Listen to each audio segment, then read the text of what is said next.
Кеш жарық гипноздан зардап шеккендер миллиондаған несиемен оянды. Енді жәбірленушілер емшімен соттасып жатыр. Глютенсіз тағам қолжетімді ме? Таразда целиакиямен ауыратын балаларға арнайы тағам табылмай тұр. Ата-ана шырылдап жүр, ал жауаптылар не дейді? Гипноз арқылы несие рәсімдеген. Ақтөбеде халық емшісімін дейтін әйелден зардап шеккен адам саны 130-ға жақындап қалды. Олар 600 миллион теңгесінен қағылған. Атырау қаласының маңындағы Ақжайық қорығында қамыс өртеніп жатыр. Ми-8 тікұшағы 33 рет әуеге көтеріліп, 100 тонна су шашқан. Елімізде ауа райы мың құбылды. Оңтүстік өңірде аптап ыстық болса, солтүстікте бұршақ жауған. Синоптиктер күн райына қатысты қандай болжам жасайды? Сәтпаевтағы көшеттің келешегі. Қаланы көркейту үшін егілген шырша жаппай қурап жатыр. Коммуналдық қызмет емес, күн сайын шелекпен су тасыған зейнеткер қамқорлық танытты.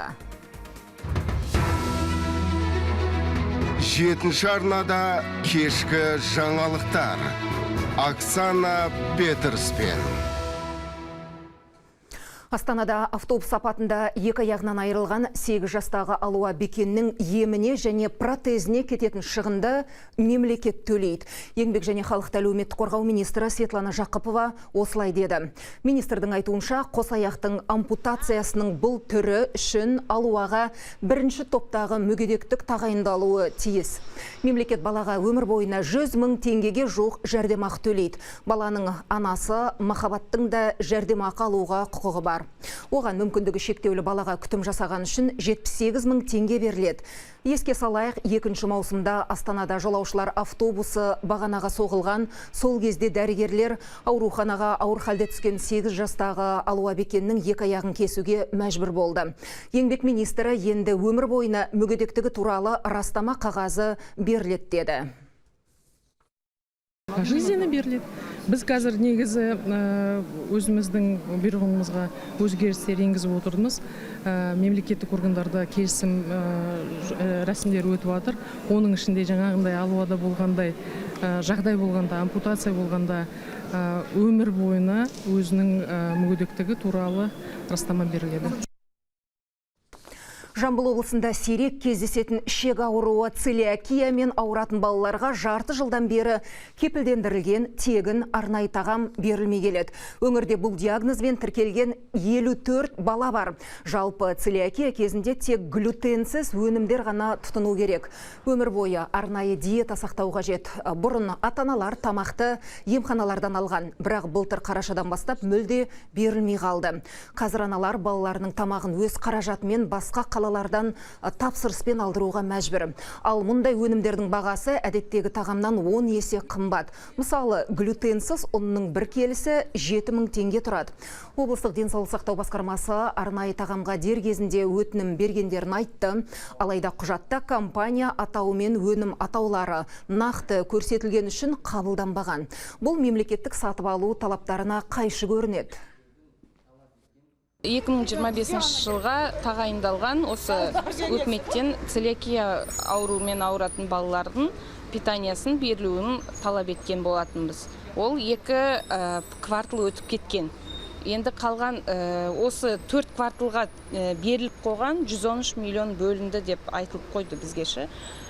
Сол енді 2 квартал өтіп кетті да, бізге әлі питание берілген жоқ. Мы хотим закупить. Біз арнайы тағамды Шымкент қаласының тәжірибесін ескере отырып сатып алғымыз келеді. Шымкент денсаулық сақтау басқармасының ерекшелігін қолданамыз. Бұл мәселені мемлекеттік сатып алу басқармасының мамандарымен талқыладық. Осы аптада өтінім береміз, ал келесі аптада сатып алу процесі жүргізіледі.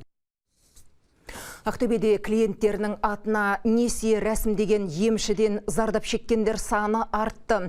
Бұған дейін полицияға 90 адам арыз түсірген, жәбірленушілер қазір емшімен соттасып жатыр. Бас ауырып, балтыры сыздаған науқастарды қараған емші 50 жастағы Сұлушаш Қазбаеваға қатысты тағы бір іс сотта қарала бастады. Қазір зардап шеккендердің жалпы саны 138 адамға жетті, 600 миллион теңгеге жуық қаражатынан қағылған. Халық емшісі аса ірі көлемде түрдегі алаяқтық жасады деп айыпталуда. Жәбірленушілердің айтуынша ол адамдарды гипноздап, олардың атына миллиондаған несие рәсімдеген. Емші әйел жұртты түрлі себеп айтып алдаған, бірде науқас баласын емдейім деп алса, енді бірде мешіт салатынын айтқан. Тіпті алған несиені 2 ай ішінде жаптым деп сендірген.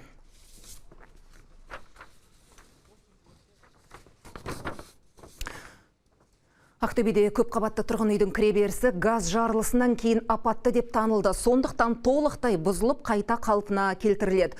Бұдан бөлек іргелес кіреберістер күшейтілмек. Ал ол қанша уақытқа созылады? Құрылыс аяқталғанша тұрғындар қайда өмір сүреді? Толығырақ тілші материалында. Бүгін Ақтөбе әкімдігі апат болған үйге жүргізілген техникалық сараптама нәтижесін жариялады. 5-ші кіреберіс апатты деп танылды. Іргелес 2 подъездің қабырғасын нығайтады, ал қалған 5-еуі қауіпсіз. 5-й подъезд. 5-ші кіреберіс құлағалы тұр. Жарамсыз қауіпсіздік шаралары қабылданып, қалпына келтіру жұмыстары жүргізілуі тиіс. Демонтаж және монтаждау жұмыстарынан кейін 4-ші және 6-ші кіреберіске қосымша сараптама қажет. Қазіргі таңда 4, 5 және 6-ші подъезге кіруге рұқсат жоқ. 4-ші маусым күні осы тұрғын үйде жойқын жарылыс болып, 36 жастағы пәтер иесі көз жұмды. Тұрғындар эвакуацияланып, уақытша жатақханаға орналастырылды. Енді оларға Ақтөбенің басқа ықшам ауданынан пәтер беріледі. Сонымен қатар материалдық көмек көрсету көзделген. 45 квартирам, которые расположены в 4-м. 4-5 және 6-ші кіреберістердегі 45 пәтердің әрқайсысына 398 мың теңге көлемінде бір реттік көмек беріледі. Сонымен қатар 3 подъездің тұрғындары құрылыс аяқталғанша қалалық балансқа тиесілі пәтерлерге уақытша орналастырылады. Мемлекеттік қордағы пәтерлерде кем дегенде 6 ай уақыт өмір сүруге тура келеді. Сондықтан балаларды балабақша мен мектепке дәл сол аумақта орналастыру жоспарланып отыр. Кей тұрғындарға бұл ыңғайсыздық тудырғанымен әзірге басқа амал жоқ. Сол себепті апаттан зардап шеккендер заттарын жинап, жаңа баспанаға көше бастады. Такой ситуация, конечно. Бұл жағдай әрине өте қиын. Болашақта бәрін жөндеп береді, көмектеседі деп үміттенеміз. Қорқыныш әрине бар. Жөндеген күннің өзінде қалай өмір сүреміз, ол жағы белгісіз. Жарылыстан соң Ақтөбеде өрт қауіпсіздігі талаптарын бұзу, адам өліміне алып келу бабымен қылмыстық іс қозғалды. Тергеу нәтижесі әлі жарияланған жоқ. Ғани Мұқашұлы, Эльмира Ержанова, Азамат Құбегенов, 7-ші арна, Ақтөбе.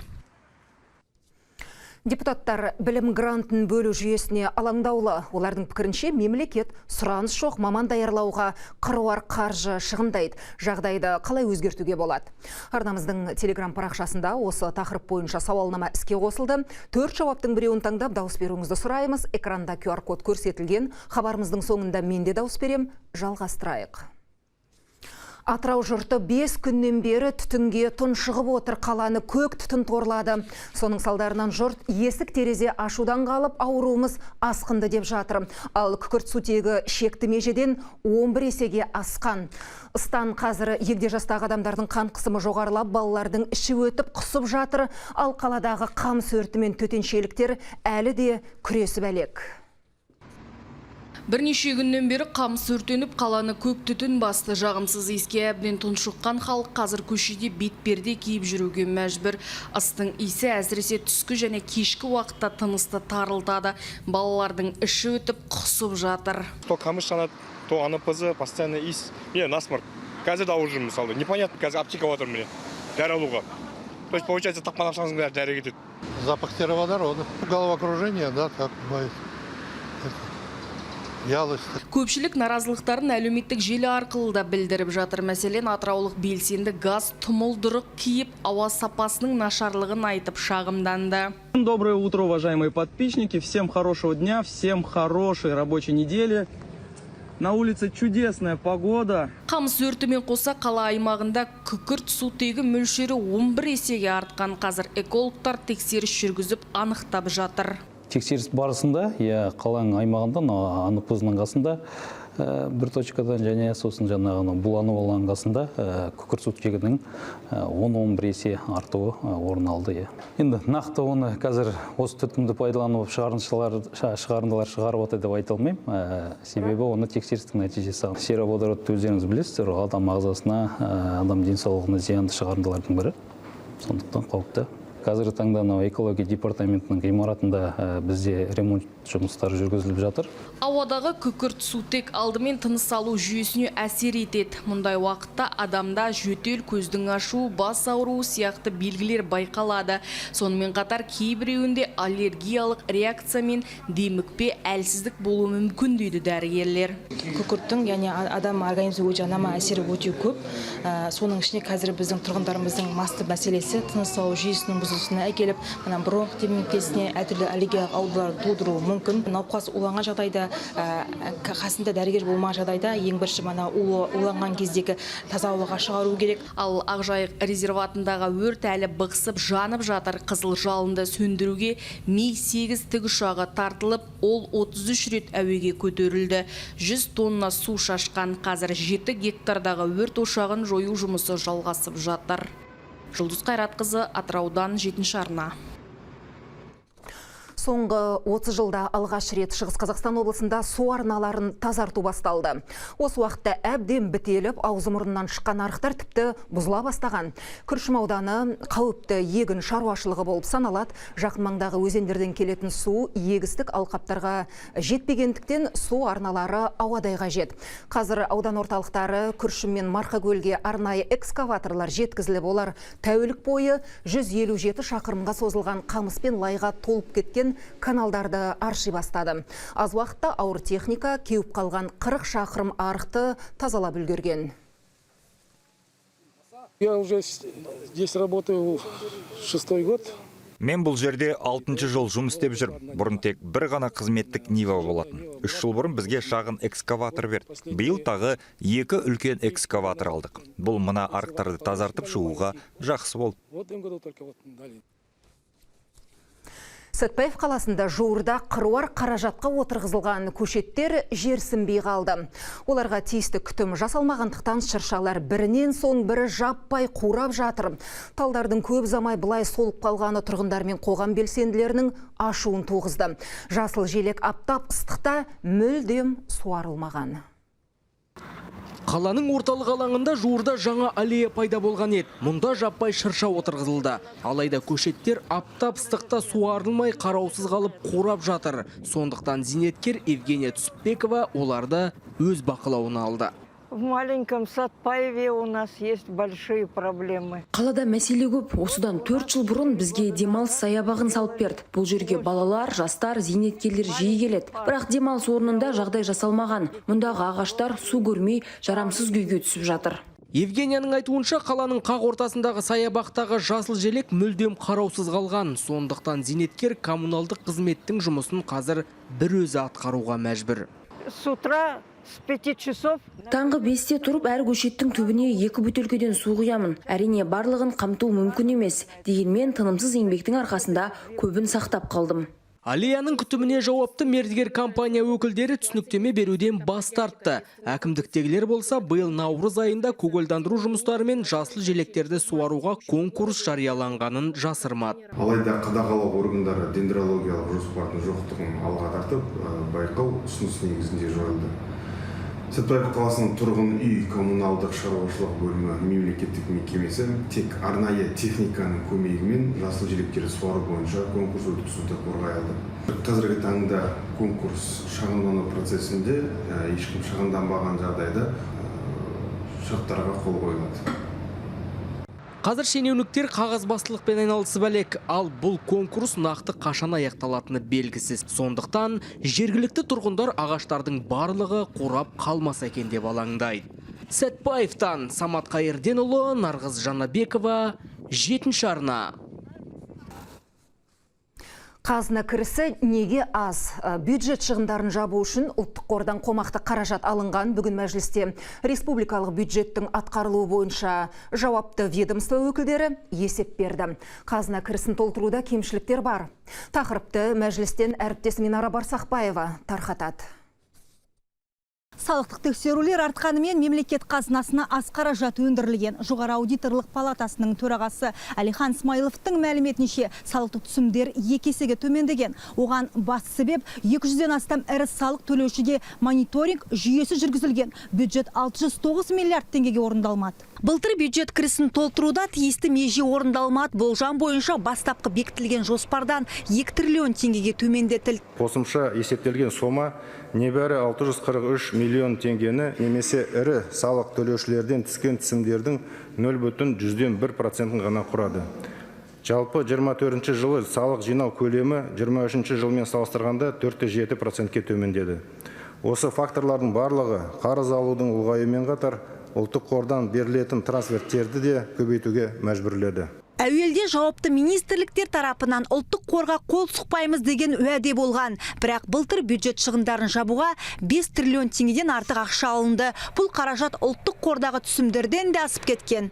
2024 жылы ұлттық қорға тікелей салық төлейтін компаниялардың саны 8,5 есеге, яғни 204-тен 24-ке қысқартылған. Бұл жоғары аудиторлық палатаның қорытындысында көрсетілген. Осыған байланысты ұлттық қорға 166 миллиард теңге түспеді. Бұл үкіметтен ұлттық қордан республикалық бюджетке қаражат бөлу рәсімдерін айналып өтудің жаңа тәсілін тапқанын көрсетеді. Былтырғы жыл экономика үшін күрделі жыл болғаны белгілі. Келер жылы шамамен 2,7 триллион теңге ұлттық қордан алынады. Бұл заңмен бекітілген кепілді трансферт, ал 2026-2027 жылдарға мақсатты трансферт қарастырылмаған. Мәжіліс отырысында мемлекеттік қарыз мәселесі де көтерілді. Қаржы министрінің мәліметінше Қазақстанның берешегі биыл 31 триллион теңгеден асты. Бұл жалпы ішкі өнімге шаққанда 21%-ға тең. Депутаттар жауапты ведомство өкілінен жағдайды өзгерту үшін қандай шаралар қолданылып жатқанын сұрады.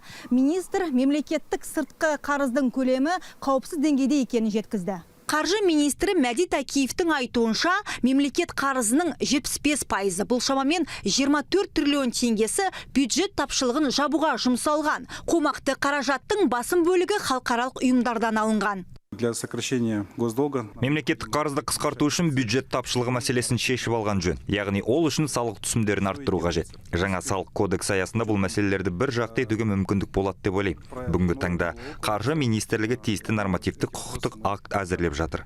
Шілде айында маңызды құжатты қолданысқа енгізу жоспарда бар. Келесі жолы қарыздың қандай бағыттарға және қанша көлемде алынғаны жайында толыққанды ақпарат беруге дайынбыз.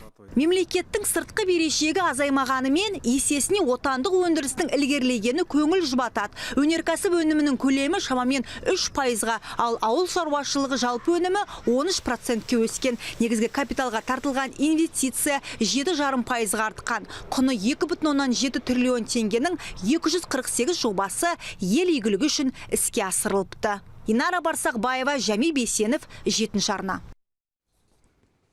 Алдағы 6 жылда еңбек нарығындағы кадр тапшылығы бұрын соңды болмаған деңгейге жетуі мүмкін.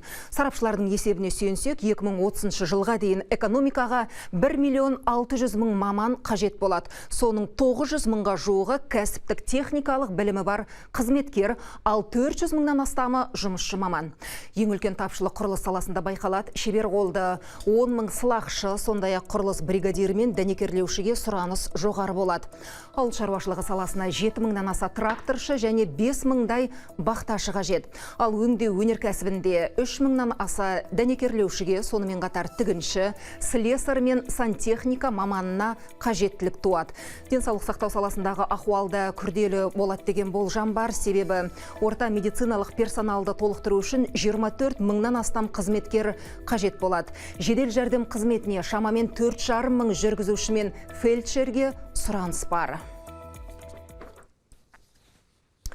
Елдің оңтүстігінде аптап ыстық қуырып барады. Шымкент пен Түркістан және Қызылордада сынап бағанасы 44 градусқа дейін көтерілді. Сыр өңірінде бұрын ми қайнатар ыстық ауа райы шіліңгір шілде жақындағанда басталған, биыл мамырда күн шыжып кетті. Синоптиктердің мәліметінше температураның бұлайша көтерілуі соңғы рет облыста 2021 жылы қуаңшылық кезінде болған екен. Соңғы күндері өпеткен жел соқпай жер апшысын қуырған ыстық қызылордалықтарды әбіржітіп жіберді. Оның үстіне электр желілері қайта-қайта ажырап, су беруде тоқтап қала берді. үй мекемелердегі желдеткіштердің ауа баптауға күші келмей жатыр. Мұндай климаттық өзгеріс әсіресе қан қысымы жоғары адамдардың денсаулығы үшін қауіпті. Соңғы 2 күн ішінде күн өтіп, бас айналу секілді шағымдар мен жедел жәрдем көмегіне жүгінгендер саны едәуір өскен. Дәрігерлер қауіпті кезеңде 1200-1300 аралығында шақырту түссе, қазір 1600-ге дейін қабылдап жатырмыз дейді. Жүрек өкпе аурулары көп тіркеліп тұр осы жағдайда. Оның ішінде гипертонический криздар, жедел коронарлы синдромдар тіркеліп тұр. Оның ішінде көбісі қарт кісілер, олардың мысалы біздің жедел жәрдем жағдайында көбісі тасымалданып жатыр. Сосын көбісі ауруханаға жатқызылған жайы бар. Сосын және де осы ауа райының ысып кетуіне байланысты күн өту жағдайы көбейіп тұр. Яғни солнечный удар осы 3 күннің ішінде 7 жағдай тіркеліп тұр. Оның 2-і ересек, 5-і бала. Қазгидромет мамандары күннің күрт ысуы Ираннан келген циклонның салдары екенін айтады. Ертеңнен бастап температура 40 градустан түседі деген болжам бар. Дегенмен айдың аяғы аптап ыстық қайтадан күшіне мінбек. Маусым айының 3-ші 10 күндігінде, яғни 20-сынан кейін, 21 маусымнан кейін облыс бойынша ауа температурасы қайтадан көтеріледі. Облыстың басым бөлігінде 40-43 градусқа дейін қатты ыстық күтіледі. Жалпы маусым айында орташа айлық ауа температурасы мөлшерден 1 градусқа жоғары болады деп күтілуде, ал жауын-шашынның түсу мөлшері мөлшер шамасынан төмен болады деп күтілуде. Осы ретте төтенше жағдай қызметінің мамандары тұрғындарға әсіресе күндізгі 12 мен кешкі 6 аралығында күн көзіне шықпауға кеңес береді. Сондай-ақ ыстық күні салқындаймын деп жағажайларға бару қауіпті екенін ескертеді. Қамбар Бекенов, 7-ші арна, Қызылорда. Коронавирус пандемиясы елімізде белең алған тұста көп салмақ эпидемиолог дәрігерлердің иығына түсті. Белгісіз вируспен күресіп дерттің алдын алуға күш салғандардың бірі Талдықорғандағы Көпбаевтар шаңырағы. Ерлі зайыпты эпидемиологтар өз саласының білікті маманы ғана емес, отбасылық дәстүрді жалғаған жанұя. Медицина қызметкерлері күні қарсаңында Көпбаевтармен көзайым болған тілші репортажы. Талғат пен Зарина Көпбаевтар әулетінде 2-ші буындағы эпидемиологтар. Талғаттың әкесі Ерғали Көпбаев пен анасы Камилия Хасенқызы Қарағанды медицина университетін тәмамдағаннан кейін 1974 жылы жолдамамен Талдықорғанға қызметке келеді. Арқада туып өскен жас мамандар жетісу төрінде шаңырақ көтеріп тұрақтап қалады. Ол қыз өсіріп, балалар да дәрігерлік жолды таңдайды. Отбасымызда анам да әкем де дәрігер болғандықтан маған мамандық таңдау қиынға соқпады. Мен де адам емдеп қоғамға пайда келтіргім келді. Өкінбеймін, өйткені сүйікті жарымды да осы салада кезіктірдім. Бір қалада тұрсақ та жолдасымен іс-сапарда жүріп таныстым. Талғаттың жары Зарина Талдықорған медициналық колледж түлегі еңбек жолын Қаратал аудандық санитарлық эпидемиологиялық басқармасында бастады. Қазір облыс орталығында қалалық санитарлық гигиеналық бақылау бөлімінің жетекші маманы. Смотрят на нас, получается. Біз бәріміз бір салада еңбек еткендіктен бір-бірімізді жақсы түсінеміз, қолдау білдіреміз. Қазір 2 балам бар. Бұйырса 3-шісін күтіп отырмыз. Балаларымыз біз таңдаған жолды таңдаса демек, біз оларға дұрыс бағыт-бағдар бере білдік деп айтар едім. Пойдет по стопам. Саналы ғұмырын медицинаға арнаған Көпбаевтар әулетін талдықорғандықтар жақсы білет. Пандемия кезіндегі эпидемиологтардың жанкештілік еңбектері еленіп, отбасының барлық мүшесі де президенттің халық алғысы медалімен марапатталды. Ал егіз ұл қыз өсіріп жатқан Талғат пен Зарина да ұрпақтарының медицина саласын таңдағанын қалайды. Гүлвира Сейтен, Берік Ақтан, 7-ші арна, Жетісу облысы.